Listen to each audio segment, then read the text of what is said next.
जे Covid pass out झालेले जे बॅचेस आहेत त्यांना प्रॉब्लेम हा आहे ना की त्यांना अभ्यासामध्ये एक्स्ट्रा एफर्ट्स हे घ्यावेच लागणार आहेत. हे प्रत्येक पालकांनी शिक्षकांनी हे मान्य करायलाच पाहिजे. त्याच्याशिवाय दुसरा पर्यायच नाही आपल्याकडे. कारण आपला काळ वेगळा होता. आपल्याला सेल्फ स्टडीची सवय होती, आपल्याला वाचनाची सवय होती. आता ही पिढी जी कोविड पास आउट आहे यांची महत्वाची वर्ष ही वाया गेली. आता त्याच्यात दोष कोणाचाच नाहीये. तो सर्कमस्टान्सेस होती, सिच्युएशन होती, परिस्थिती होती, ती कुणाच्याच हातात नव्हती.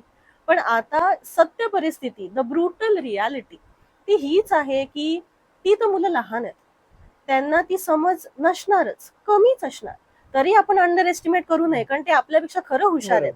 फक्त त्यांना डिरेक्शन द्यायची गरज आहे. ती डिरेक्शन कोण देऊ शकतं? आपण एक शिक्षक म्हणून, एक पालक म्हणून, शेजारी पाजारी कोणी जे वयाने मोठे आहेत, ज्यांना समज आहे, त्यांनीच ही जबाबदारी घेणं गरजेचं आहे की ह्या मुलांना फक्त डिरेक्शन द्या.